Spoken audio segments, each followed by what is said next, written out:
Hi, this is Eva for Once Upon a Timeline. Welcome to Midnight Mandela. I was just trying to read through some of your comments here before I got started, but it was getting late, so I just jumped on. So, I don't know, been kind of a quiet week for Mandelas for me. I don't know about you guys. I was definitely like really tired a couple days ago. Not really sure if that's something to do with anything, but let's see. I was looking at Shari's thing. Has anybody ever heard of the Silver Pharaoh? Um, no, no, I've never heard of it. It sounds like something out of a movie, like the Silver Surfer or something. So I'm gonna have to check that one out. The Silver Pharaoh.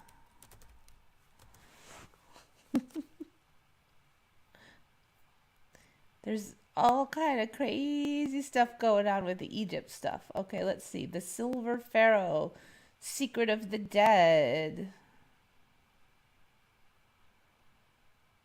Hmm. The royal tomb of Pharaoh Susenes. Never heard of that word. Is one of the most spectacular of all ancient Egyptian treasures. I've never heard of the Pharaoh Susenes. Pesusenes, Pesusens. I don't even know how to pronounce that. Even more remarkable than that of Tutankhamun. So why hasn't the world heard about it? And what mystery does it contain? And what? All right, when did they find this thing? 1939. An excavation team unearthed an intact royal burial chamber containing treasures that rival the riches found in Tutankhamun's tomb almost 2 decades before. But while the what was Tutankhamun's tomb really found 2 decades before, like 19, not like 09? That sounds wrong to me, actually. I really thought that they had uncovered that in my lifetime, and it was a big old hairy deal, like in the 70s, I would say, because it was new. It was like this roaring big deal because they just found it in the 70s. I really, really don't trust that. I'm trying to find a pen now. Ah, there it is on the ground. Hold on a second. Ugh. There we go. I want to write this Silver Pharaoh thing down because it's crazy. Okay, yeah, no, I have never heard of the Silver Pharaoh. That is a good find. Okay, but while the Tut discovery created an international sensation, the opening of the tomb in Tanis made barely a ripple in a world focused on impending war. There is no way. There is no way. There's no way. That King Tut thing was such a big deal. I watched so many documentaries. It was definitely the biggest deal of a tomb ever. Um, there was no other ones that rivaled it at all. And that would, I mean, no. This remarkable and long forgotten find, one of the most spectacular discoveries inside the crypt, was an exquisite silver sarcophagus of Pharaoh Susenes, the Susens? Help me out. Pharaoh Susens the first. Up till now, who wrote this sentence? A previously little known ruler who governed Egypt more than 3,000 years ago, blah, blah, blah. Um, the Silver Pharaoh fills a missing link in Egyptian history. That's totally changed. It's one of the major artifacts of ancient Europe. The tomb. One of the major artifacts of ancient Egypt. Monte discovered it almost by chance. Blah, blah, blah. Okay, yeah, no, I mean, no. Silver, that's pretty awesome. I don't remember anything about the Silver Pharaoh. Okay, there's images of it. Okay, I really think this is pretty new, and what you want to bet that there will be some upgrades to this little kitty.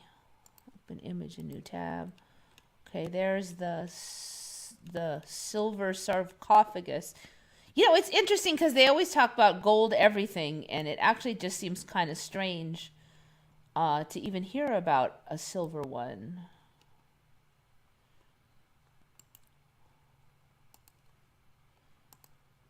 I don't know why my computer always makes them so large now. All right, now they're talking about the tomb of Sarah. This tomb of. I can't say it. I don't think that's the one though. I mean, they showed it there, but um,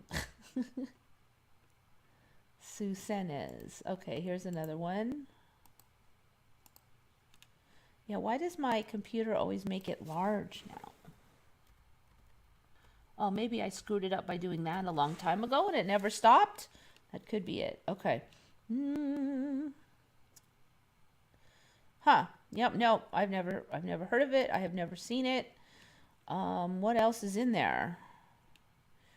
So they said there's a whole bunch of cool stuff in there, but I'm really not seeing much. This one is awesome. Should do tab. That was why it was too big this whole time. Was me. I'm thinking maybe that was silver and it tarnished, and that's why it's all weird colored except for a few of them. Yeah. So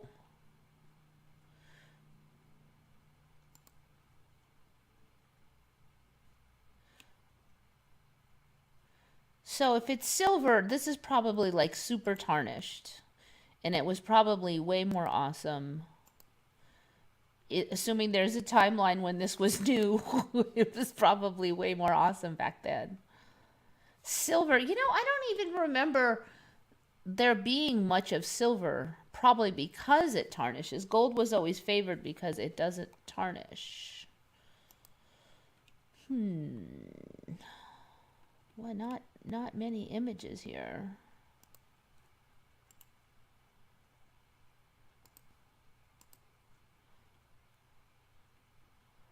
That one's just strange. It's kind of, it looks like a big fat coat. It's got like these crosshatch patterns on it or something. What's up with that? It's like it looks like a giant fish or something. It's kind of fat. I don't know. This is kind of weird. Ooh, it's got the single cobra, like many remember for another famous tomb. Interesting. Maybe that's where the single cobra ran off to. So yeah, this does not seem right. There's not many images. You'd think there'd be tons of images. Let me put in tomb and see what else we can find here.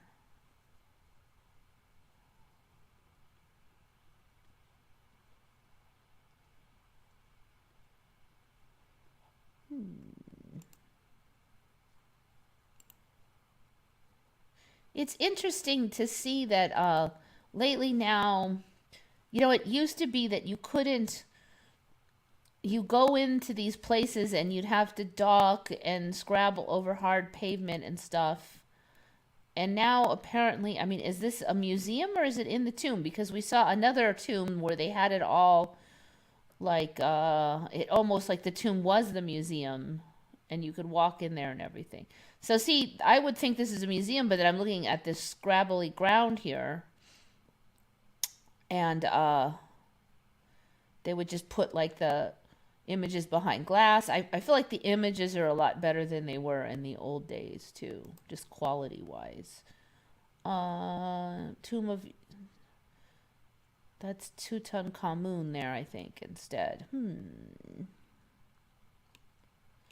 So not a lot of images of what was in there. All right, I'm trying this PBS link, but I don't know if I'll be able to see it. Like, I want to see pictures of old people. I could see pictures of the tomb. All right, can we get...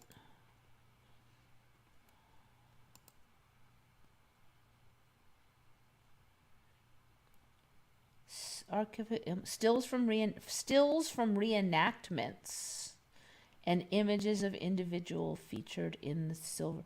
All right, is that a different one that was in the same tomb? Because that does not look like the Silver Pharaoh. Don't care. That does.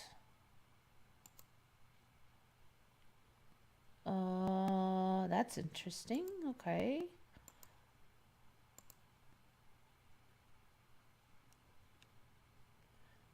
Treasure recovered. Doesn't even say what it is. More treasure. Some kind of not so interesting treasure.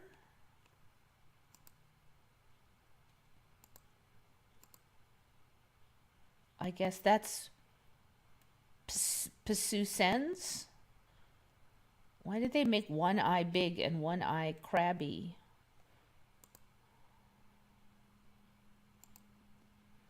Okay, I'm going to assume that that's possibly some kind of reenactor thing.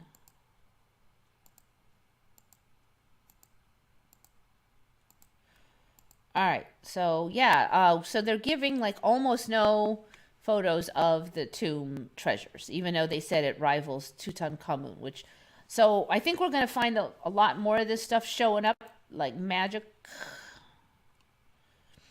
Something's going on. That was a really good find. Ancient origins. Let's try Shari's thing here.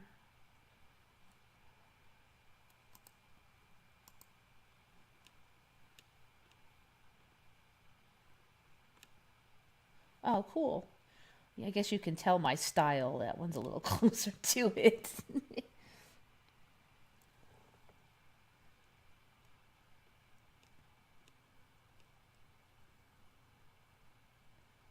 Silver anthropoid coffin. I don't know what an anthropoid coffin is. Gold was considered the flesh of the gods, while silver was believed to be their bones. Although gold was more abundant in ancient Egypt, silver was even more valuable as it had to be imported from Western Asia and the Mediterranean. Interesting. So they're saying that this is a more valuable tomb, basically. I've never heard of this gold was the flesh and the silver was their bones. I really don't remember ever even hearing about any silver in Egypt before, in the old days, the old timelines. The solid silver coffin was a testament to his immense wealth and power. Okay, what is that guy? The mummy of Susens itself had not survived the ages. Instead of an intact body, Monte only found a pile of bones, black dust, and various funerary items, including a gold mummy board and a spectacular gold mask which would have covered the pharaoh's face. Okay, so in the old days, this mask would be the top, but apparently now it is the one, like the Russian nesting boxes. This one is underneath the other one now, apparently. I think that's. I was just gonna say that a lot of these tombs just look way, like this one looks way fatter, taller than I remember them being, and that is probably why, because they're gonna fit more and more stuff in there now. Crazy town. Yeah, no. That's a good find, Shari. That's a really good find.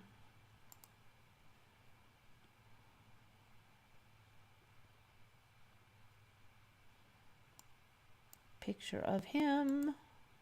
I think that's the one I already saw.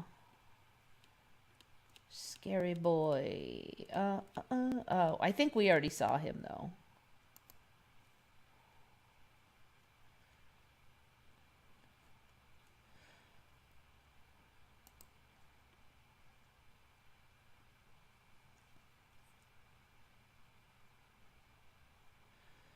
At least it wasn't as bad as it was a year ago. Praying whoever it was to make the energy stop. Yeah, I don't know. I'm like, it's definitely had I haven't really had as many problems as before, but I did kind of notice that, like, I don't know, like my nerves were that there's like a yucky feeling in them sometimes, and I noticed that was back. And I'm always like, is this a shift? Am I not eating what I should? What, how do you make it stop?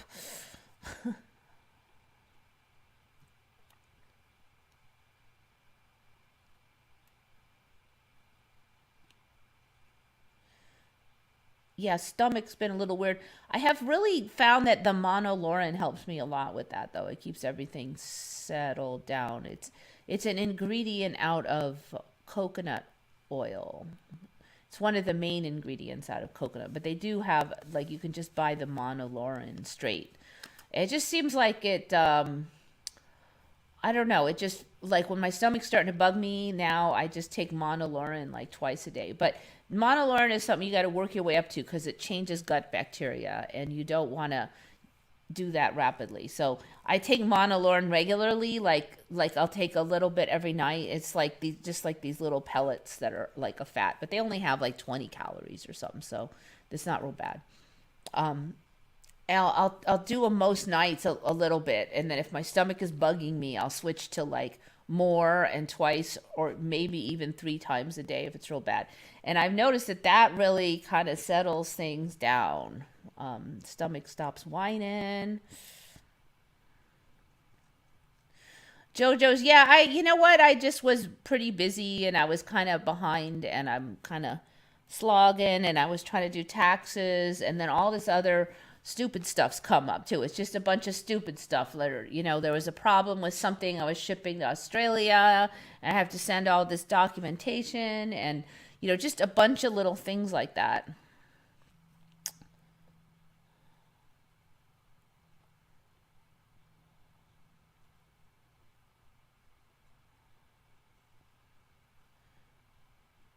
Yeah, we've definitely looked at all those weird hieroglyphic thingies. One silver lake. Yeah. Is that where the silver lake went of C3PO? Egypt is like the Twilight Zone. Every week, a new unknown episode.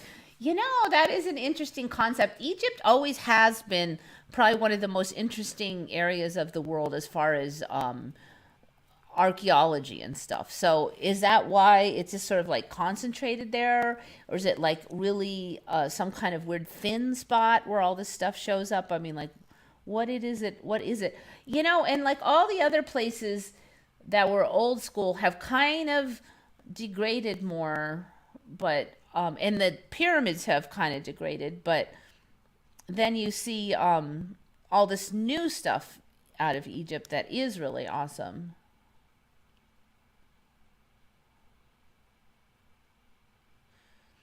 Oh, okay. Somehow I'm way behind everything here.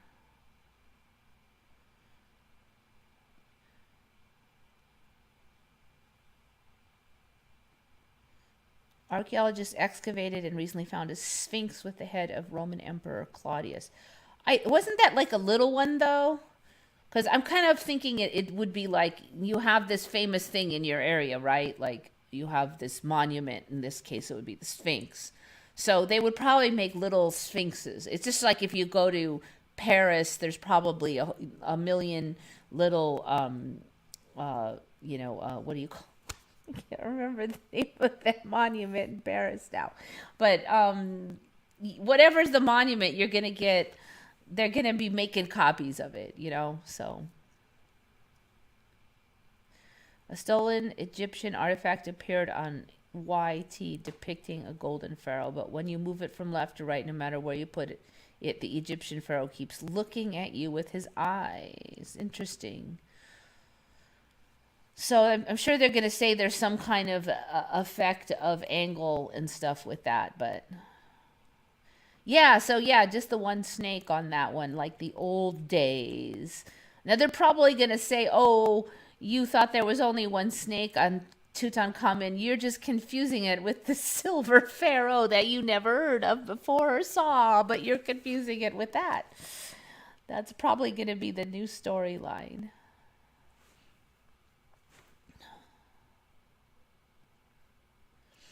Archaeologists have found cocaine in Egyptian King Pharaoh's sarcophago tombs. Cocaine, huh? Cocaine. What is it with, like, I don't know, the drugs in this timeline? Cocaine. First it was like Hitler, and then all of his troops, and then it was all the American troops, and now apparently it's like Egyptian pharaohs also like their cocaine. My gosh. Pharaoh. Seriously? So what, we're going to find out that Jesus actually, liked the crack cocaine, and that's how he, I mean, like, what ridiculous thing are we going to hear next?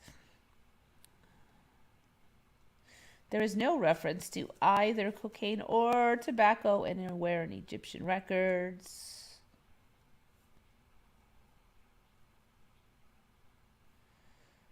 But why are they called the cocaine mummies? What in the heck, man? Traces of cocaine and nicotine found in Egyptian mummies have created speculation about contact with the New World in ancient times. The hair of a 21st dynasty priestess, Henut Tawi, was found to contain significant amounts of cocaine and nicotine. The implications of finding evidence of possible tobacco and cocaine used in the remains of a woman who died 2,500 years before Columbus were not lost on the doctor. She performed further tests to rule out contamination and sent samples to 3 different forensic labs who confirmed her findings.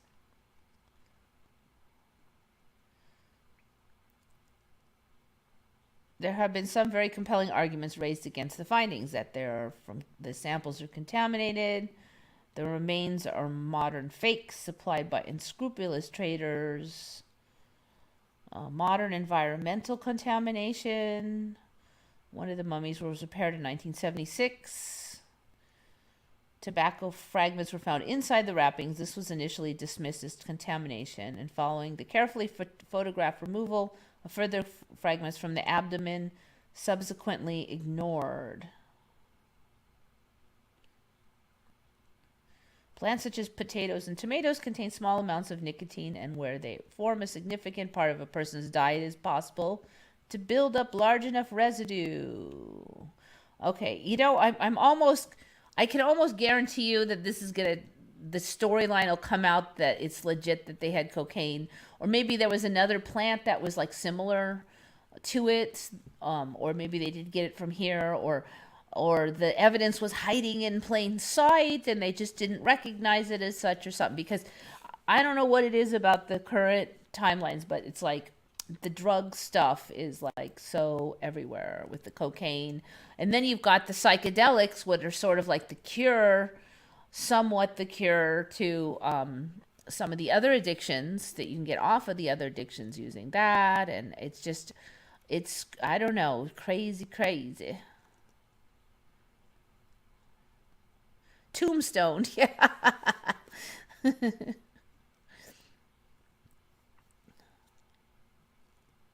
Sun flares and astrological aspects were off the charts. Okay. That's one thing I kind of wish I just knew. I mean, is it something I need to do with my life so I'll be healthier, or is it just the shifts and I can't do anything and just write it out? Because it's just kind of frustrating. And you're like, am I doing something wrong? Because I feel like crap. And then, it just goes away. Sometimes it's almost like it just turns off. Like 1 minute I'll feel really bad, and then literally minutes later I'll start feeling way better, and I haven't done anything. So it's just, that's why it's like, what kind of illness is this? It just turns on and turns off, and then.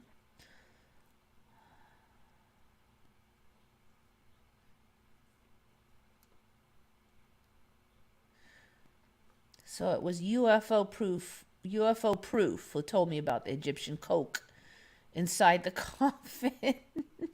UFO proof, I assume, is a channel. Trailer of a movie. Oops, that's not what I wanted to do.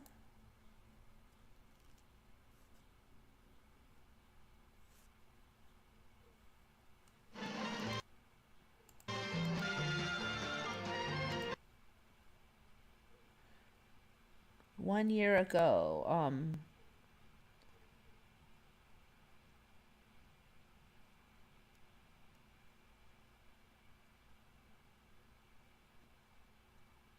Only the 60s could have produced a movie about a toucan that trafficked in MDMA.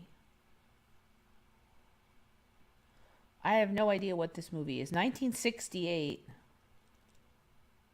Is it really about MDMA? Because I've really only even heard of MDMA in like the last, since maybe the 90s?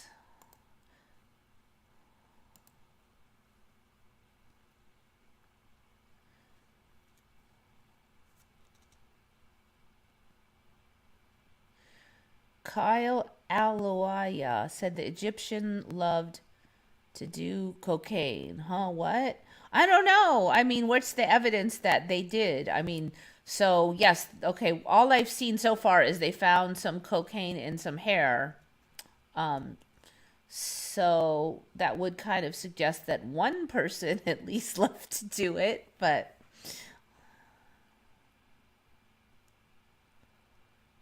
I don't think you could see profiles anymore. That movie's an Emmy. It's about pandemic as we had in 2020 with similar masks that should not have been in 1968. Okay, this movie is rare. All right. Save. Watch later. I can at least look at the review of it. The original Ford R, where's that at? Okay. Yeah, I don't know. I'm like really suspicious if there really is a movie about MDMA way back then. MDMA is so Molly or ecstasy is the street name, but a lot of people consider Molly and ecstasy to be almost always contaminated with who knows what. So when they're saying that it's the real pure stuff, a lot of times they'll use MDMA as the word instead. Yeah, so I mean, who heard of Molly or ecstasy in like 1968? I mean, if that's really what's in that movie in 1968, no, I don't think so. Not for me, anyway. That's why old reality things are phasing out of existence, but new reality things are phasing in. Yeah, yeah. That's been my feeling for a while. But Egypt is interesting because it's like some of its old monuments are kind of degrading, but then it's getting a bunch of new ones instead. So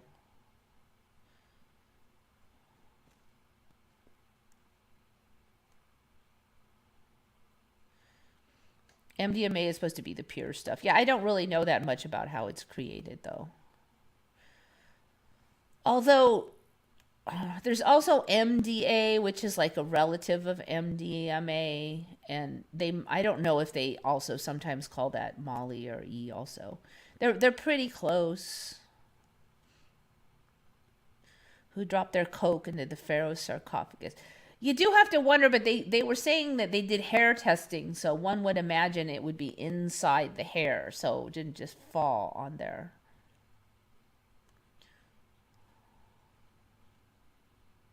One would imagine.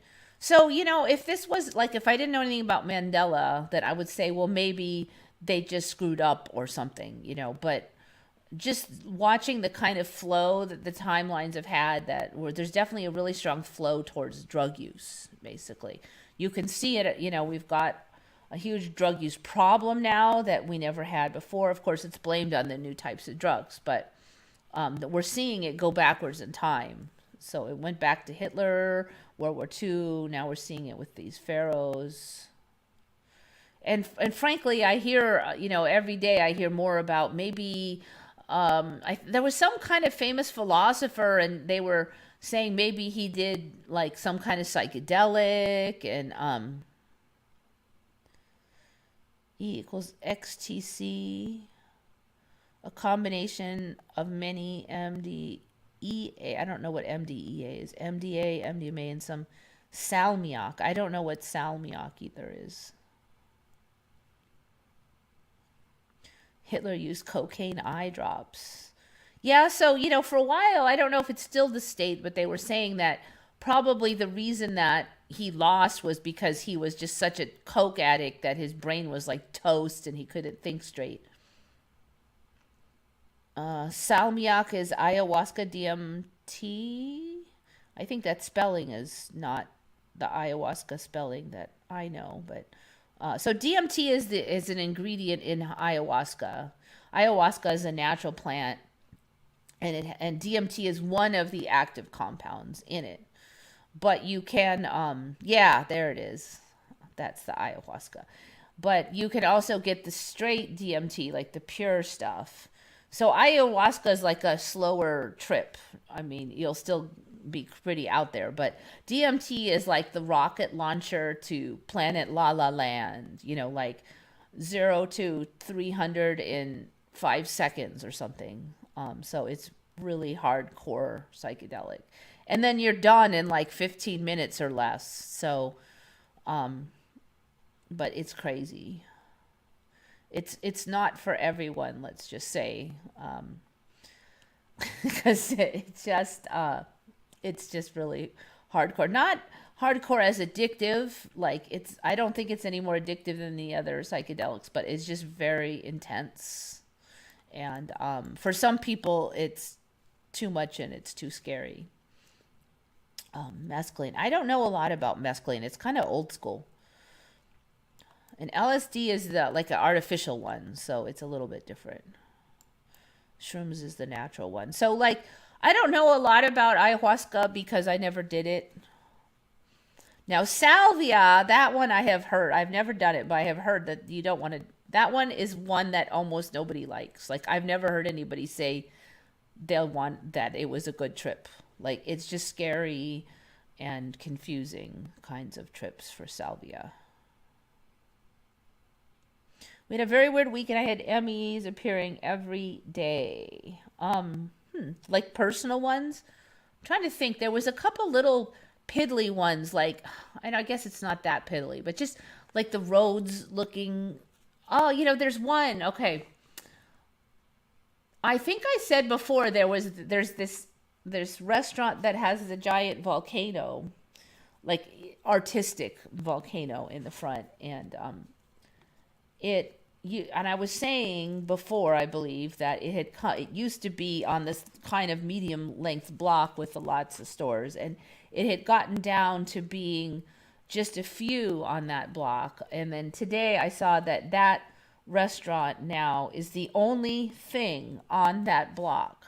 There are no other stores, there's no restaurants, there's no nothing on that block. So and that street has gotten all like twisty, windy, and it's like a giant spaghetti ride in there. I was just driving through there today, and I'm like, what in the hell?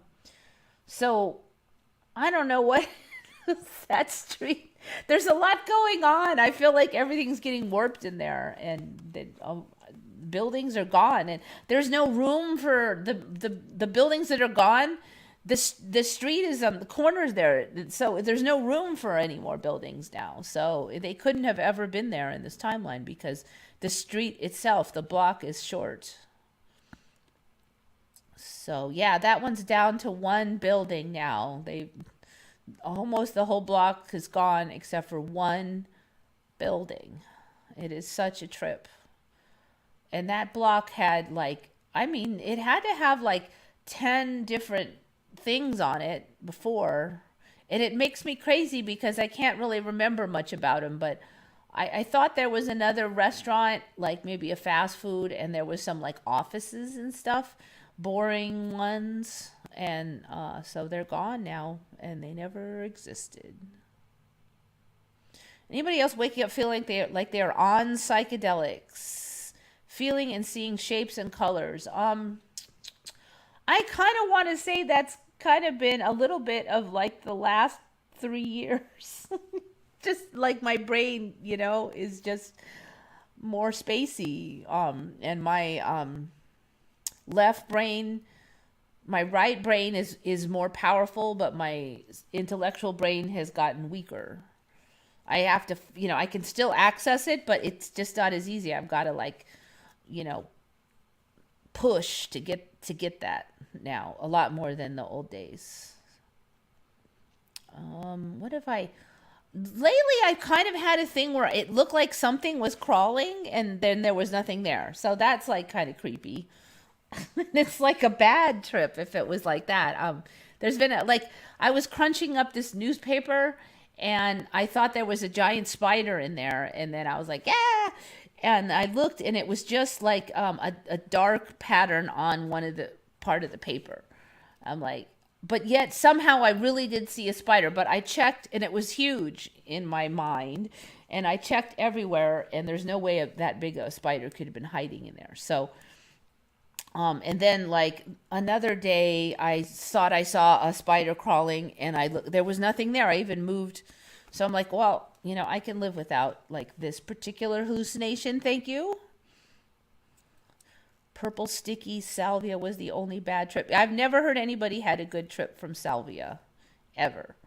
I've heard of a couple people try it a couple times thinking they might get a good trip, and there's been a couple people who had a trip that wasn't super horrible, but that would be like it.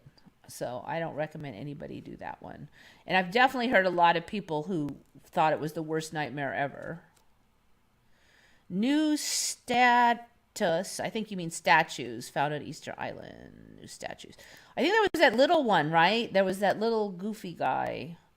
So we had covered before that tiny ones have now exist over there. And this, I believe, is one of them. Report on the effect climate change is having. Stop. I don't want to play it because I'll get copyright strike. I'm just trying to like scroll forward to the part where they show it.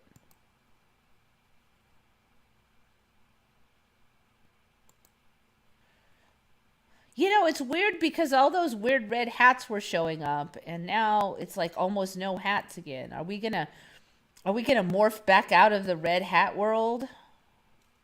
Michael live from Easter Island. It's just everybody and their uncle can bop down there now.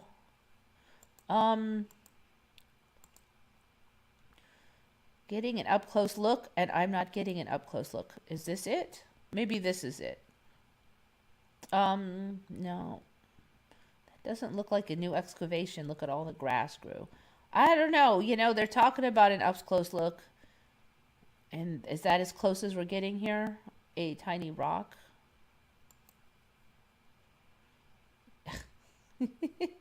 A drone shot from 500 miles up. It's not helping me any. Shares what it was like to travel to remote Chilean island. Yeah, I think we talked about before. A lot of people don't remember it being part of Chile. But, it was just uninhabited, so nobody, there was nothing there before. Now it is very inhabited.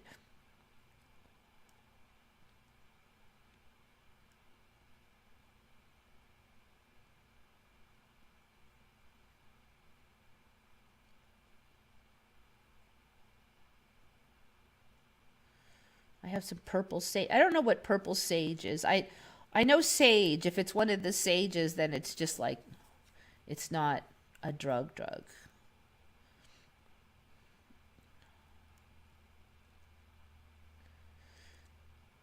Yeah, and then I really should call them what they said. They were saying it was hair. So the bald guys grew hair. First they put the hats on them, and then later they said it was hair. I just feel so trolled.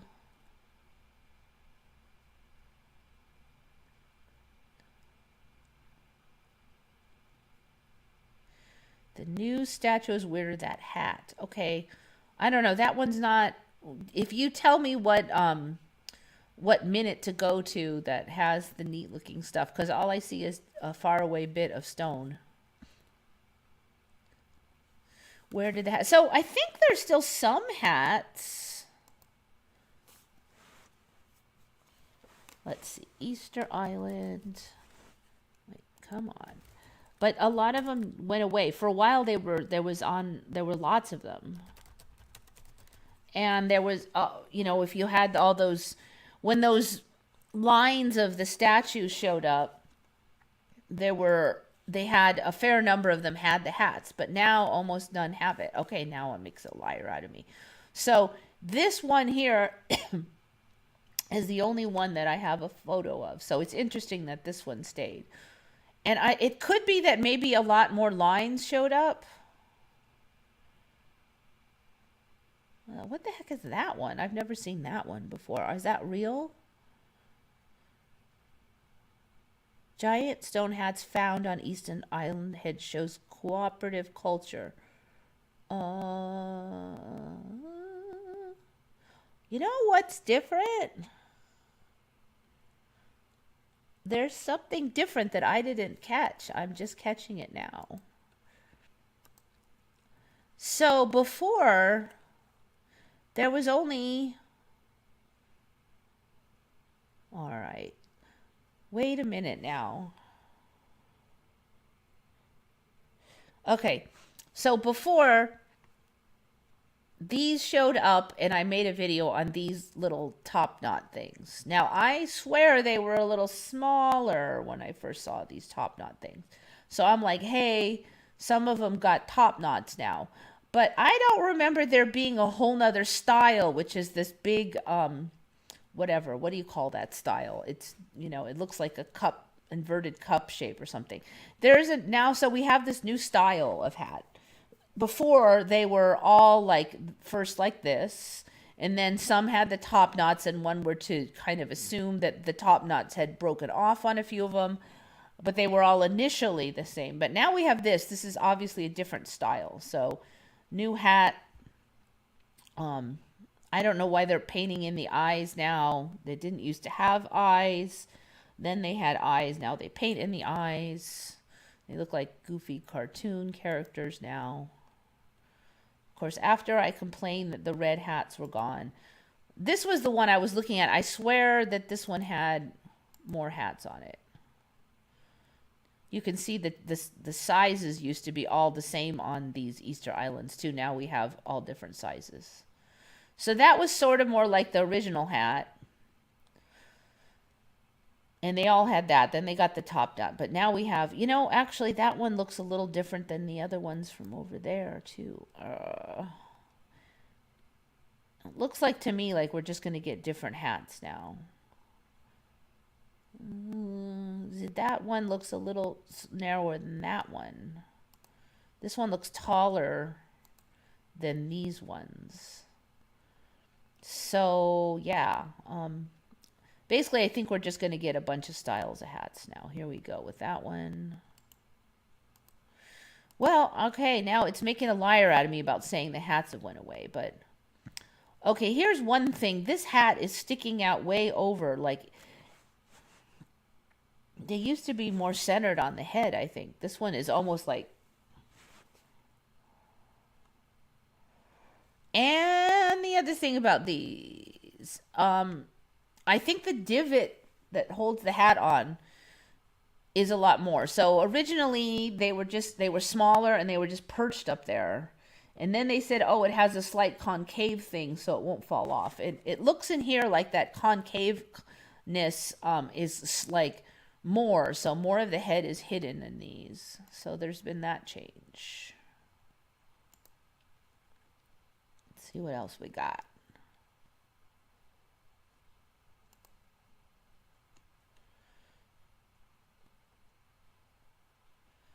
So, yeah, maybe that's why some of the old hats had to go, because we're going to get some new style hats now. What the heck is this? I have not seen this image before. Lines of hats.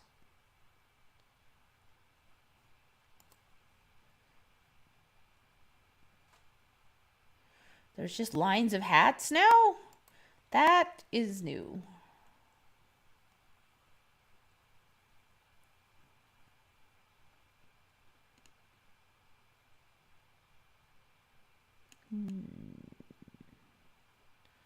No hats. So you can see on this one, there's more variation between these guys now. This guy has this kind of a protruding mongoloid style head. This guy doesn't. It looks like they're continuing to diverge in style. Yeah, that head is definitely bigger than some of the others. Oh yeah, there was one. Let's see. Here we go. Some statues used to don top knots. Okay, so they're not hats anymore. They're top knots. Aha. Okay, we've made the full shift. The full shift. They're now top knots called pukao. I've never heard that they had a name. They were just hats. Interesting. They look a little like gouged out now too. They used to be really smooth on the sides, but now they've got like divot. Only one of the Tongarikis Maui. The Tongarikis Moai. What's a Tongariki? Only one of the Tongarikis Moai is wearing one, and the rest of the pukao are lying on the ground. It is believed that a moai with a pukao suggests that the ancestor it represented had a very high status within the clan. Huh. So that's different. Okay, so they're not on the heads anymore because they fell off, apparently, and what, are lined up? As you see, the ahu we see today with standing moai are all in restored state. What's an ahu? Ahu Tongariki is the best sunrise spot. Okay, that must be some kind of location information. In the island.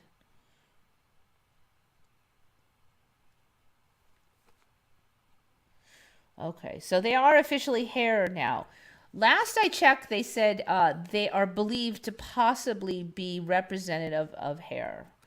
But now they are officially hair.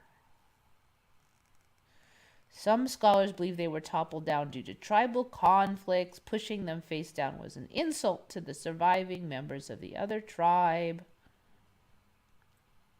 Interesting. I've not seen this image either with the top knot separate. Yeah, that's kind of interesting. I've actually never seen any top knots not on heads.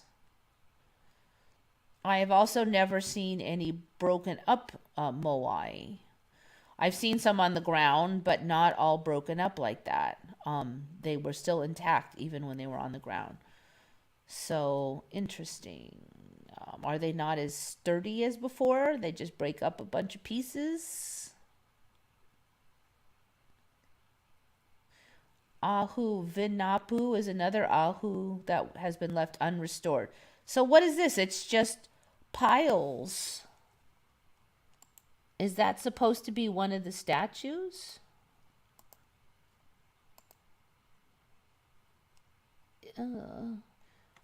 Yeah, you know, they're not as sturdy as they once were. So what are they saying? All the other ones are restored?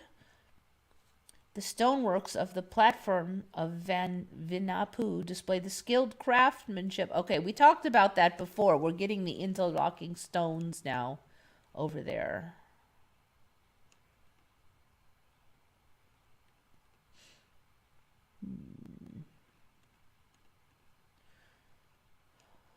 So, you know, in my old timeline, the statues were just there. And we, you know, saw them and were amazed. But it looks like here they're saying that they're restored. Also, a lot of these are looking kind of gungy in this image. So, like, look at that one. It's all weathered and the quality is not there. All of these are all weathered now. So they were very smooth stone before, and now they're all weathered and rough and scungy. Look at the arms. The arms were in way better shape. I don't know what's going on, but I have not seen any look this bad. Like they're all rough and chewed and So that's new. I have not seen that before.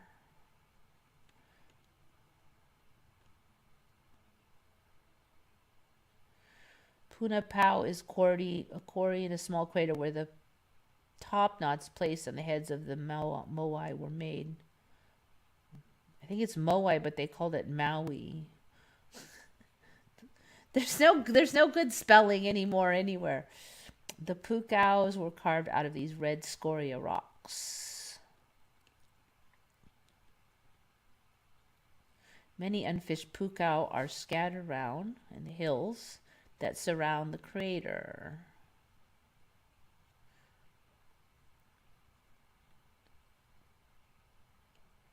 I have never seen these images of... Look at, even these ones are rough now. Okay, so there's definitely, to me, there's a big change, because look at how rough these ones are too. And they were more like gray stone before, like nice shiny gray, not shiny, but they were smooth gray stone. Now they're very rough. The back, it looks like they have dog ears. They look like they have those floppy, long dog ears. That was not originally it, but one of the unfinished statues still attached to the rock. I've never seen that either. This image I've seen, but again, look how rough. They weren't rough like this. Look at that. That's totally... So the quality of the stone has changed. They're rough and weathered, and I guess if you push them over, they break apart now. Look at that. They've got nostrils, like really got nostrils now too. I mean, it actually goes up right here. So the nostrils have carved out a little bit.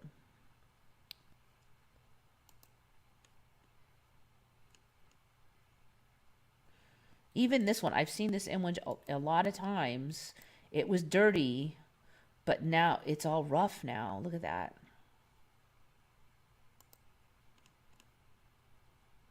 Okay, those are those weird little tiny ones I was talking about that have the legs. The squatty leg ones. So many images I have not seen. Another broken up one.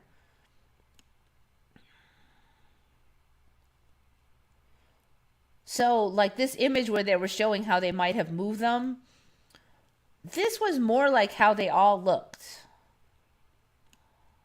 as far as the smoothness for me. All right, I'm going to look at one more thing. Moai. Because there was one thing I did see earlier this week, and I forgot to write it down. Let me see if I can find one. With them being that rough, it might be hard now to see it, but... Why is it I get all the same images here?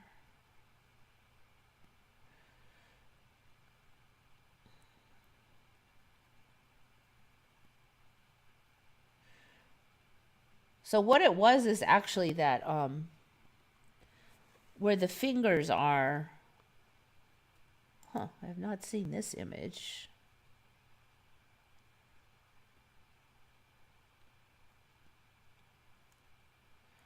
Why are they all so buried?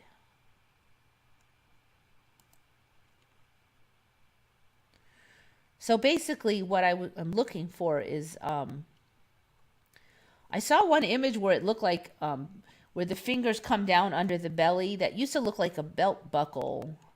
And I saw an image this week and it just looked like it wasn't a belt buckle anymore. I don't know what it is, but I predicted before that that might become some kind of porn thing just because this timeline loves that stuff. And it looks like it was headed more in that direction. So now, of course, I can't find any images that show it clearly. I feel like a creepy voyeur now. But I'm very suspicious that these are making a shift from belt buckle looking things to something a little bit more salacious. Oh, look, I can't find any of them. You know, when you can't find any images that show you the thing, that is often an indicator that we're having a shift in that region.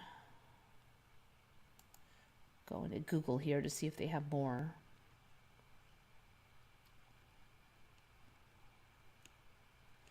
Not a single one. Oh, here. This, I think, is the actual image I saw.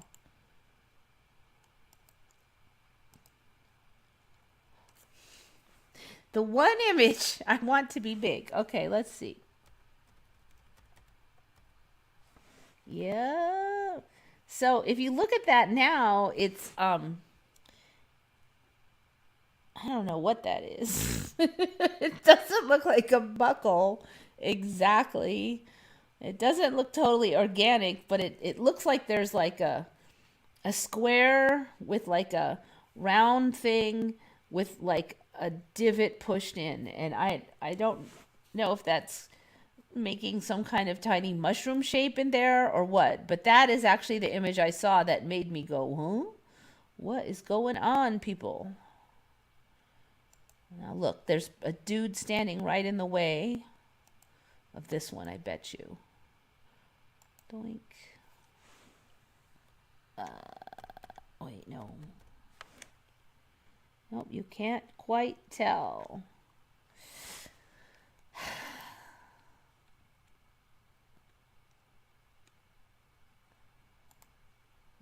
Can't tell on that one either.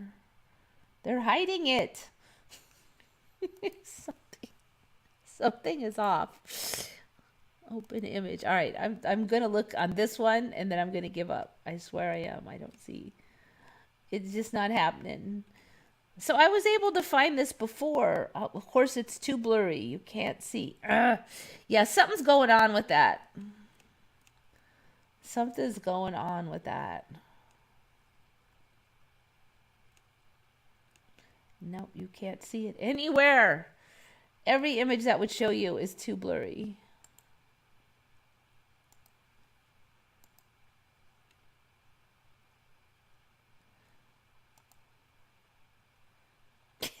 You can't see anything there. It's not blurry, but yet you still can't see. Okay, something's going on though. So it used to be that there was a clear, like kind of a little rectangle in there that was clearly a belt buckle looking. Well, I don't want to say it was clearly a belt buckle, but it looked artificial because it was rectangle. But now you can't see anything. Something's going on.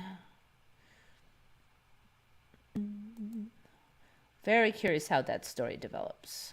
So yeah, I don't have a lot of Mandelas. That's part of the reason why I'm yapping away. All right, see where you guys are.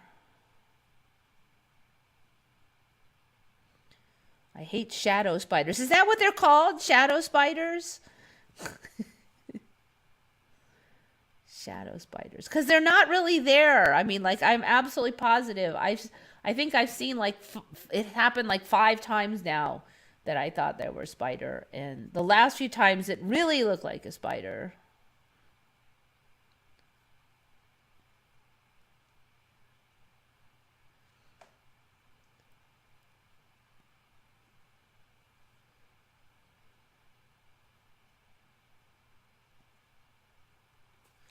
So I had like the heads and no hats and no bodies, but the heads were really quite big.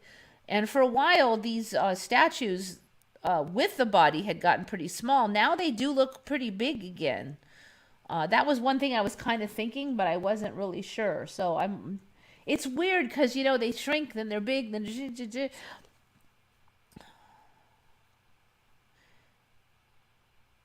Have you ever heard of Comet, the first jet airliner? No, don't think so. You are located here. Yeah. Yeah, I stay the same place, but the whole universe moves. That's kind of how it is. Okay, so that one's saved. Okay, so the thumbnail is this. I just don't remember sea lions and fur seals having ears. So that's why I put that up. I'm pretty sure I didn't cover this. It's getting to be where I've covered so much it's almost hard to remember. But a couple of weeks ago, I talked about how I didn't remember them having fingernails on their flippers. But now they have like ears. So sea lions and fur seals have ears. And I think that's pretty strange. They looking more like dogs all the time. Look, look. Everything is going to be a giant doggo puppy looking thing now.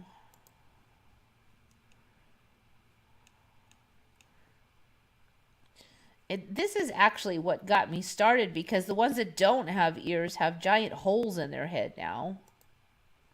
Wait. And I don't remember them having giant holes in their head like this. I just remember there was this slit. It was, you know, like closed. And that was it. I mean, you couldn't really even see it there.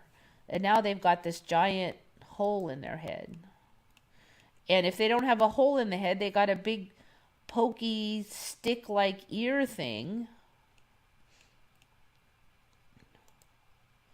So here's the official story now. It is now one of the ways that you can tell sea lions versus seals. So the fur seals and the sea lions have, they're calling it a flap, but it really looks like a stick when I look at it. And then the seals have holes in their head.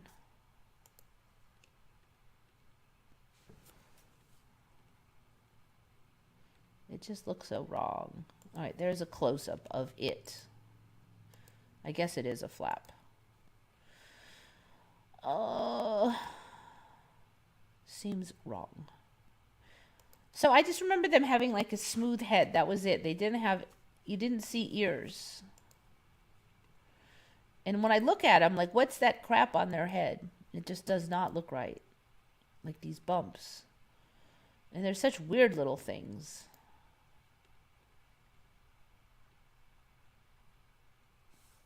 All right, now let's look at seal ears, because I just want to see how big the hole is.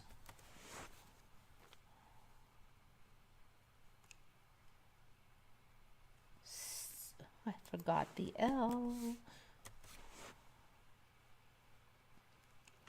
Sea ears.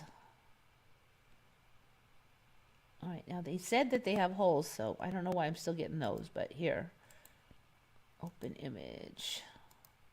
Okay, so you have this huge hole now in the side. It just looks wrong for the seals. It's interesting because so many ears are still showing up.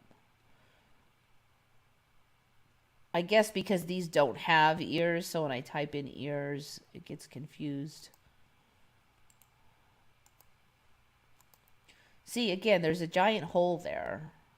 Now they either have a pokey outy thing or a hole. There is no, like, it used to be just totally smooth, which made sense because you wouldn't swim and then have your ear open because all the water would go in there. Now, I'm assuming that down inside they must have some kind of a closure mechanism, but it's still, it looks like they got shot in the head or something. It just doesn't look right. You know, I've seen seals up close, and I've also seen sea lions. Or if you go to Jade Cove along the California coast hunting for jade, there's a lot of seals that hang out there. And then if you go a little south, there's areas with the sea lions. Now, I didn't get too close to the sea lions, but the seals, people, you do kind of have to just dodge around them because they lay on the beach. And they can be a little crabby, but just don't get too close. They don't usually chase you, so. And they're slow. At least back then, I don't know now, but back then they were slow on the sand. So even if they did want to get you, as long as you just kind of skittered out of the way, you'd be fine. Not sure if that's still the case now, considering how fast alligators can move on land now.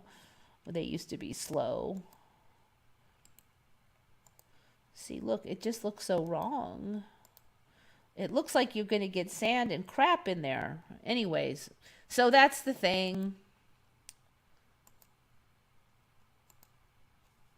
Whoops, I think I just closed the wrong window. Oh, well, we'll go back for it.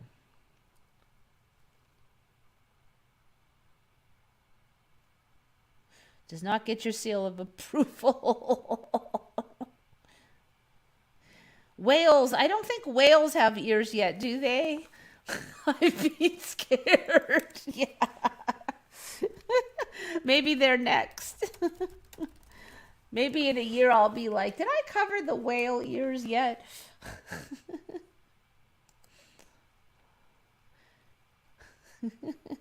Let's see. Doesn't look like there's much going on yet.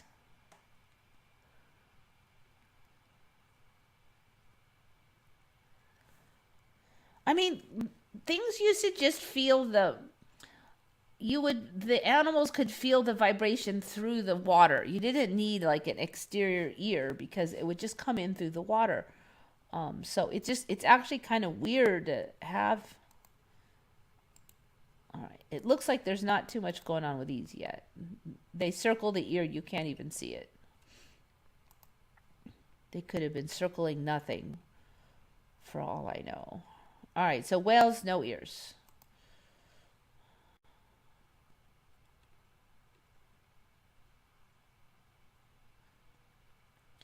Clams can grow on trees? Really?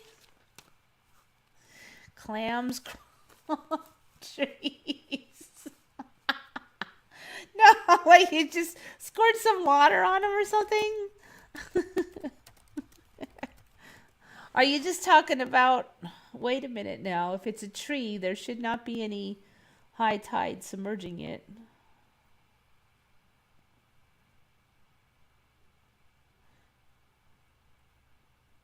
The real fish story behind Rock Harbor clam trees. All right, is it not true? Is this a not true yet kind of a story here? Rock Harbor clam trees.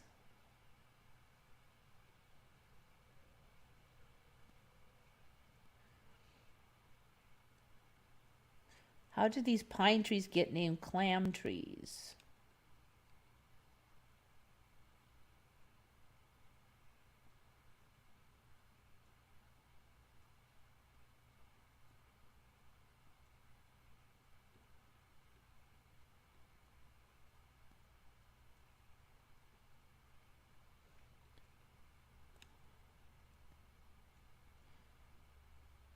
I'm confused because you can't, I don't think you can plant a pine tree in the ocean, right? So they're just sticking like trunks in there? I don't even know what's going on here. How do these pine trees get nicknamed clam trees? Quahog seeds. What's a quahog seed? Were planted at the base of the trees. Okay, so that's a clam seed out in the channel of Rock Harbor in Orleans on Cape Cod. The seed would dig their way into the sand, spread and grow into legal-sized quahogs ready to be raked by recreational shellfish. Supposedly, you could have a basket full of clams by digging near the trees. The locals started referring to the channel markers as clam trees. When asked by visitors why the trees were in the water, the urban legend of the truth about Rock Harbor's clam trees. I'm just like totally confused. Are these even, they're dead trees and they're just sticking them in the sand because they're being weird?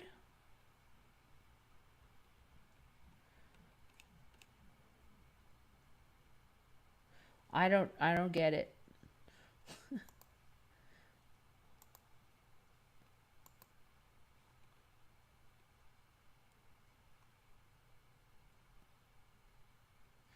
Clam trees grow bigger and faster in clam gardens.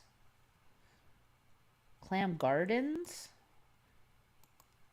I mean, are we talking about underwater gardens here? I would assume so. All right, that. Quit it. All right, I'm not really finding it. So if you have the link of the trees where you could grow them.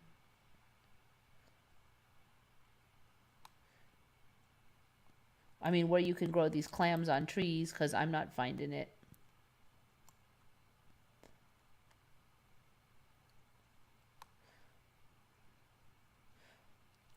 I mean, there's certainly like fungus that look like clams. And maybe we'll get that eventually, but I'm not. I'm sure there's times when the tide is low and you could get them. Wood-eating clams. Interesting. We had the wood-eating worms. We've had the wood-eating fish. Scientists find new species of wood-munching phallic-shaped clams. Of course. Of course. A wood-boring clam inside a chunk of wood at the bottom of the lake. Of course. The termites of the sea. Of course. Some clams have evolved the ability to eat wood that makes its way to the bottom of the ocean.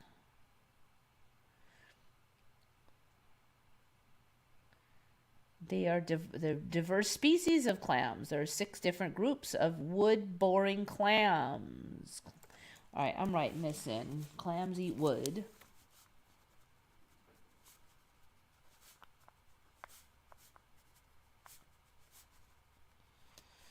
Well, I'm glad you guys have a lot of good ones today.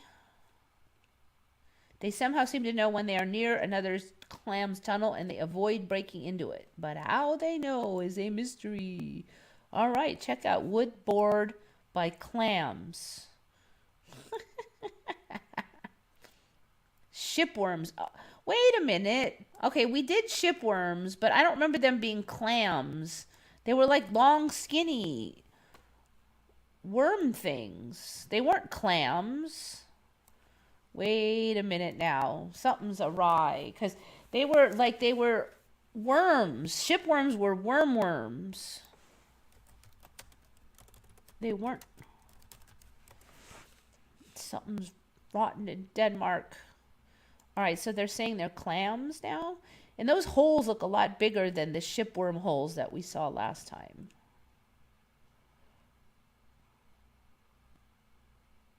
Okay, this looks right. This looks like the shipworms we saw. So maybe that term now refers to anything that digs?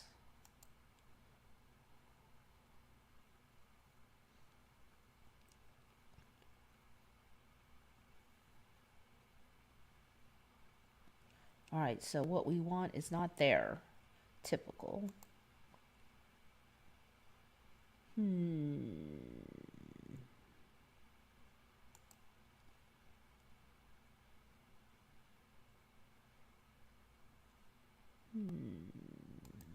Dang, those don't really look. New species of shipworm found in the Philippines. So that one image looked more like them. Gosh, yucky. Found the mysterious shipworm. So apparently clams then also could be. So that, see how fat that one is? This creature eats stone. No way.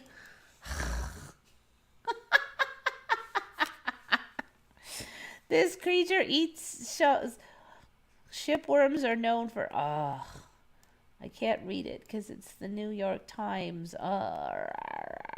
Okay.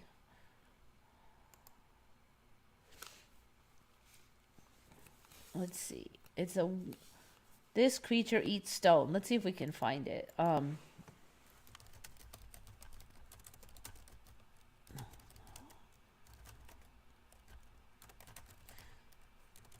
do you get nutrients out of stone?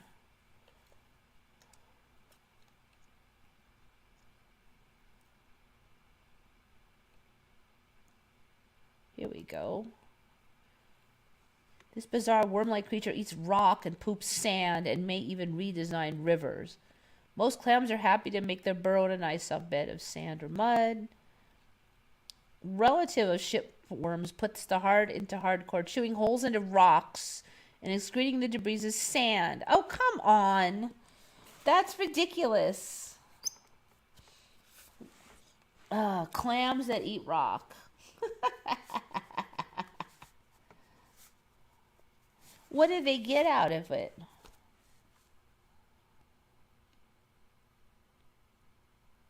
How would they even do that? What do you even have in your mouth that's strong enough to grind away rock? Only in this stretch of river in the Philippines that runs about 3 to 5 kilometers. I'm going to bet you that we'll get more of these. Watch the clip below to see Distel's colleagues in the field finding and removing these odd little animals. Okay, size of a hand. Despite their names, shipworms are not actually worms, but rather a kind of bivalve. Think mussels and clams. So, I'm trying to remember now. When we covered shipworms, they were wormy. I do think they might have said that they were some kind of bivalve back then, but they were all long and skinny. So now it's basically gotten to where clams, fatter clams, can also just burrow through the wood, unlike just those worms. Now it's fat ones. And they can chow down on stone, apparently. The new species of rock biter sits at the smaller end, 4 inches long. Shell that has transformed over the eons into a drill bit for scraping away at hard materials. Dozens of small teeth. Let's see. Taking the form of dozens of small teeth rather than the hundreds of tiny abrasive bumps that cover the shells of its relatives. Inside most shipworms, microbes termed the soggy splinter, sitting in a pouch along their gut into a nutritious soup. But these guys, pulverized rock seems to come out looking much the same as when it went in.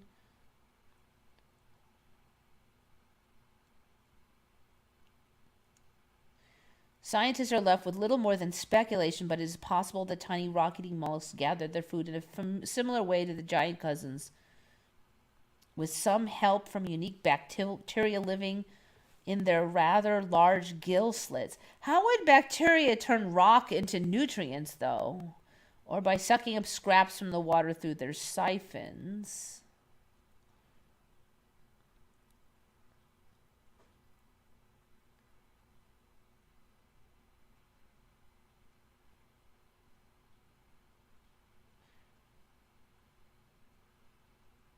This is pretty bizarre, actually. They can just eat rocks now. Man, what little parasites. You can't be safe from these things. They can eat anything.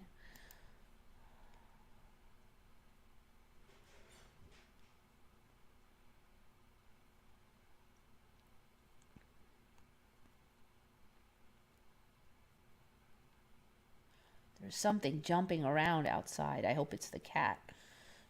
Something just knocked some tools down over in the yard. It's probably the cat, but you never know. That's why I'm kind of distracted. I'm like, first I hear stomping, then I hear crashing. I'm like,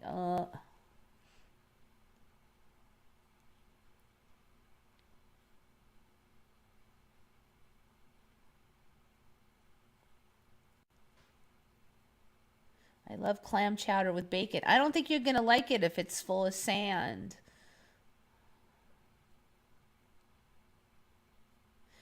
Pearls formed by irritating sand. Well, these guys should be pooping pearls then.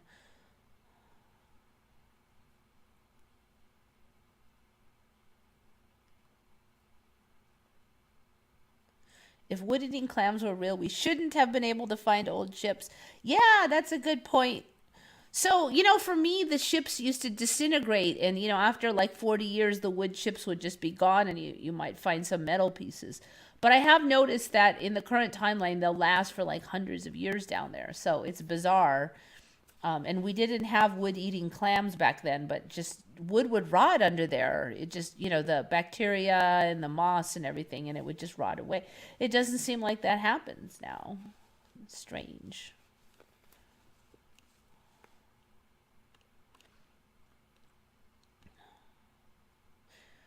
Easter Island statues look more and more like they're made from cement. The hats look like cement with terracotta for the red color. Yeah, I was definitely thinking that the old that we're hearing more and more about this geopolymer thing. The one thing about the hats is they said that they know where they're mined from and stuff. So,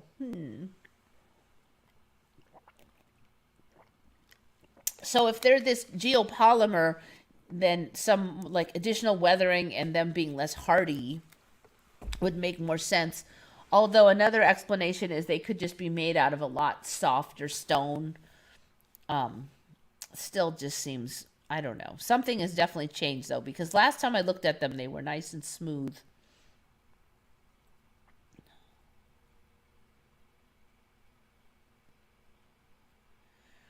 Gobble Gobble says these creepy rockworms feels like some part of the old series Sliders. Did they have rock eating worms and sliders?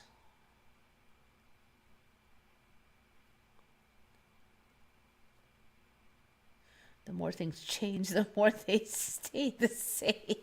I don't know. I don't know. Rock eating clams. They don't even know why. I'm sure we'll find out eventually. All right, clams, blah blah. And yours were all better than mine. Time is it? 1:30. Okay.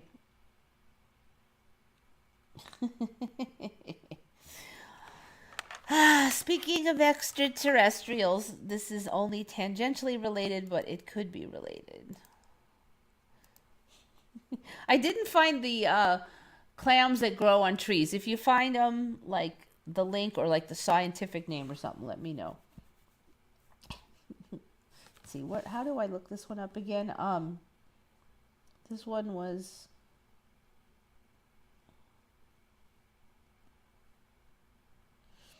Yeah, here it is.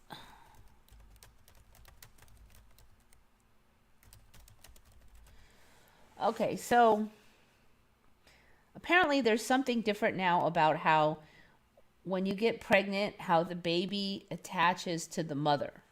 So what I remember is that the reason that we had that what is that called, that the egg would come down the tube and the little guy swimmers would come up and meet it and fertilize, and it was supposed to go down into like the uterus area and stick onto that the special soft special tissue that us women grew once a month for that purpose. And they had this thing called ectopic pregnancy, would be that it stuck like up too high up in the fallopian tube.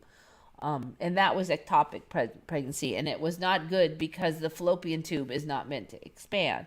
So that was kind of an emergency thing. If it was up there, bad news. That was ectopic pregnancy. But what I did not ever hear was that a pregnancy could happen like anywhere else. It had to be in the uterus, or maybe it was a little bit up in the tube there, but it had to be around where we had the special tissue. I mean, like, why grow the special tissue? If it could just stick on anywhere. So apparently now it can stick on anywhere, because the story is that the egg is what grows the umbilical cord and the placenta and stuff. So it doesn't come out of the flesh of the mother. That is like that. I don't really get it. Okay, but that's what they're basically saying. It's like a little parasite, and it does the clamping. The mother is not the one that's in charge of all that.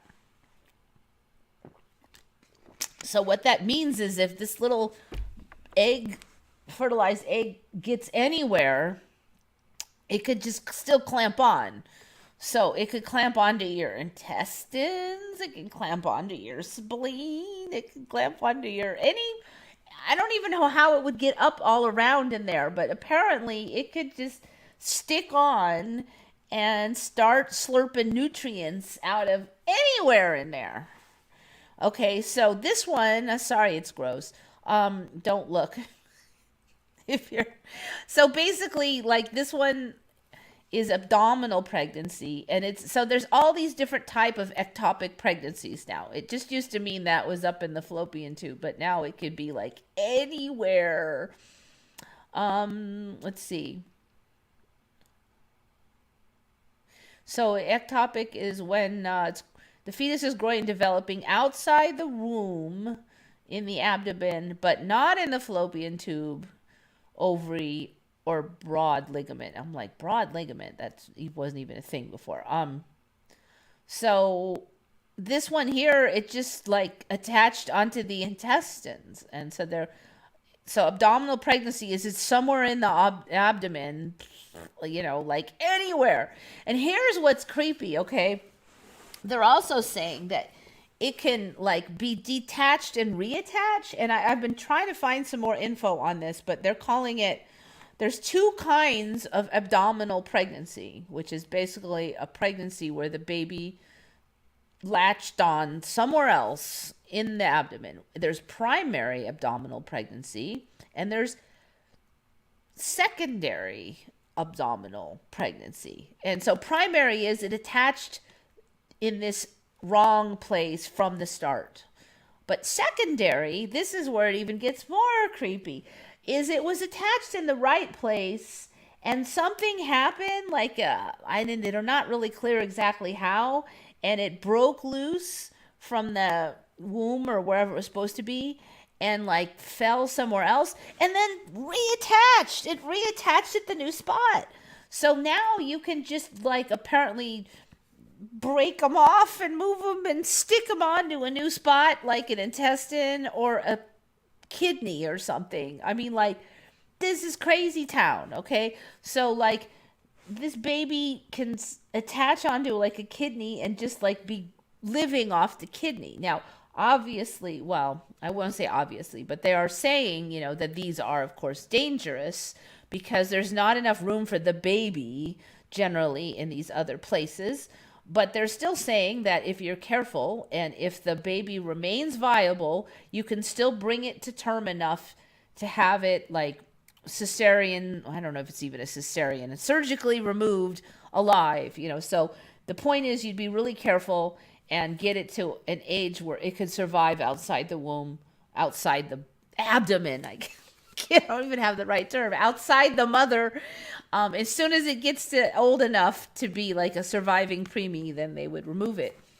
So there have been births that, okay, whatever, removed babies, fetuses that survived off of these other parts like intestines and stuff. Rare other sites have been the liver and the spleen, giving rise to a hepatic pregnancy. So your baby is attached to your liver. That's a hepatic pregnancy or a splenic pregnancy. Even an early diaphragmatic pregnancy has been described. So it attached to the diaphragm. So, the reason I said this kind of reminds me of aliens is because that whole alien baby stealing thing now, it would be so much easier because you can just take the baby and reattach it to a new source of food or whatever, flesh, so this is, the baby now is way more portable than it was if it could be removed with the umbilical and then just on its own reattach. Just like, oops, I fell off. Stick back on the closest thing, man. Yeah, and I'm like trying to figure out like how that even happens, how it works. I could not find diddly on it. If it's out there, I couldn't find it. And maybe this is really a fresh one and it's not really fleshed out, pardon the pun, but they are saying that you can bring it to term if you're careful. I suspect that we'll see more of this in the future too. Sonography can demonstrate that the pregnancy is outside an empty uterus. There is reduced to no amniotic fluid between the placenta and the fetus, no uterine wall surrounding the fetus. The fetus has an abnormal lie, it's a position, I would assume. The placenta looks abnormal.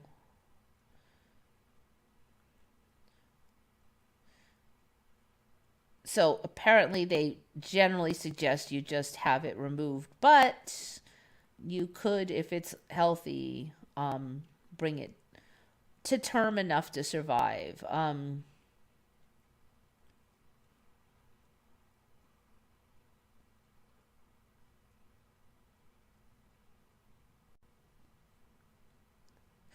Anyway, they just kind of go into more of it, but I couldn't find anything on that secondary attachment thing other than like a few sentences I've already said. So I don't know.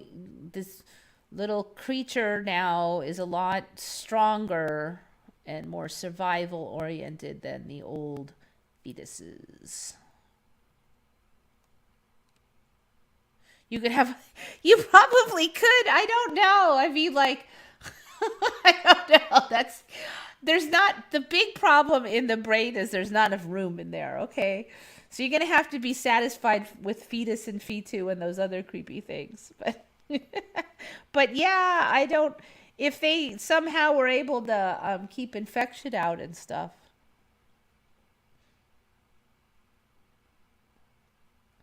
That means egg and sperm unite were to kick out of the floppy tube's net. Yeah, see, I'm not exactly sure how it gets out of the uterus to start with. How did it get into the intestines? I mean, like, they were saying something about like an ovary rupture or something. I'm like, how bad a damage do you have to have where somehow the egg is not in there anymore? Yeah, so that was kind of weird too. They didn't go into it either. Like, how does it get attached to the liver? How did it get in there?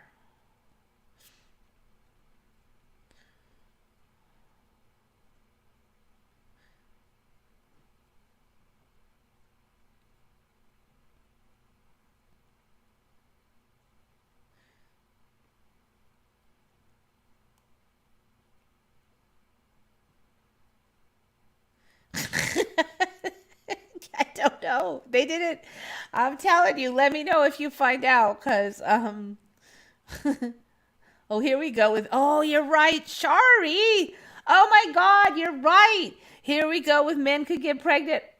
You're right. There's nothing. I don't. There's not much stopping it now. There really isn't. I was thinking aliens somehow, but yours is much more timely.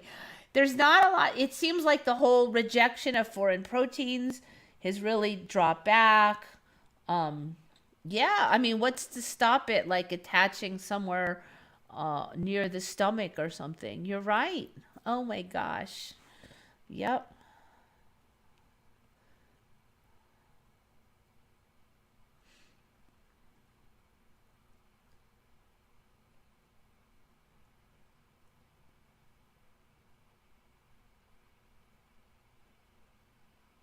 All right. So that was the weirdest one I had.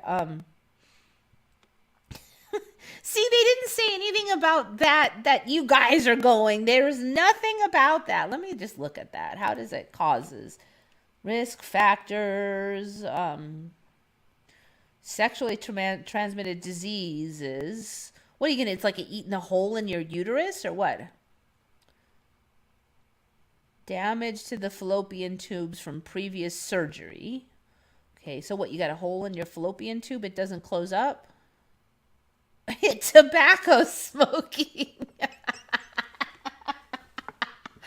My baby fell out because of this cigarette.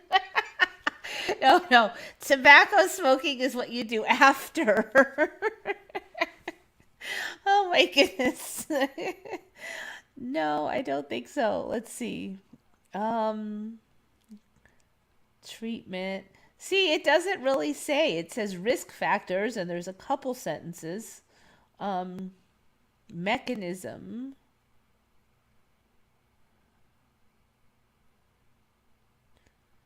The growing placenta may be attached to several organs. Several, or are they saying there's several options, or are they saying you can do several at once? I'm assuming it's several options. That would be even more creepy if it just had lots and lots of lots of attachments. Like, liver, spleen. Yeah, risk signs and symptoms. Yeah, see, it doesn't have anything on causes.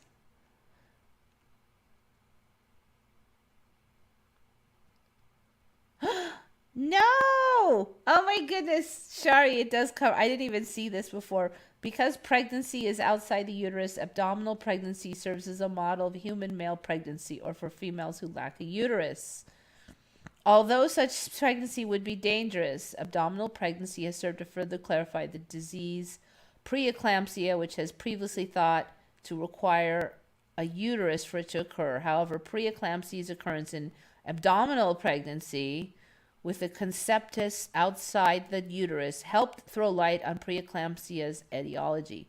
Cases of combined simultaneous abdominal and intrauterine pregnancy have been reported. Well, she got one baby in the pouch and one outside the pouch at the same time. Oh my gosh. Oh my gosh. Yeah, there's really not that much info on how this happens. I'm glad you had fun.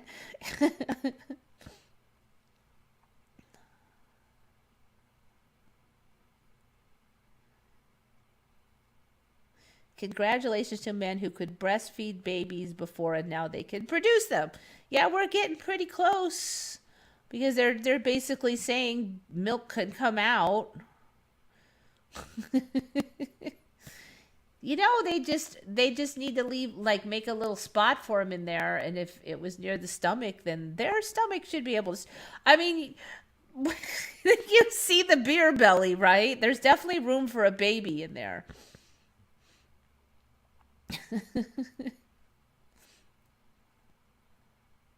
I thought I was super mom with 4 biological children the old-fashioned way. Look, anybody who can raise 4 children, definitely my hat's off to you because it's a lot of work. I'm all for like the old school feminism. I do think that women didn't get the credit that they deserved, having just done regular work and then saw all the work involved with children. I would rather just work 8 hours a day at a normal job. Thank you. At least as far as work, effort work levels. Alrighty, well, it's about time to go. I've only got a couple not very exciting ones, and I'll just save those for next week in case I don't have anything, because it was kind of slow except for the baby thing, and I had to go hunting for that. But you guys brought a lot, so that was very helpful. Oh, the other thing was last week I talked about those petri dishes of brain cells, and I think I forgot to mention that came from JoJo's and Dark Wolf's Den. We were kind of chit-chatting. I think JoJo's had brought it up first, and we were all kind of chatting. But so JoJo's gets primary credit for the petri dish brain blobs, and then Dark Wolf gets second credit. They are pushing real woman out of everything. You could look at it that way, but I'm not really going to worry about it. I think there's still going to be plenty of room for men and women. Women have pushed into a lot of things that we didn't used to do. Now, men are pushing into a lot of things that we did. If they want to have babies, that's not my problem. I just do a good job of raising them is all I ask. I know it's crazy town and it's hard to get used to, but if I can just get into a reality where the government isn't oppressing the people and that we all have a good life, I can deal with the men having babies and all that. Have fun.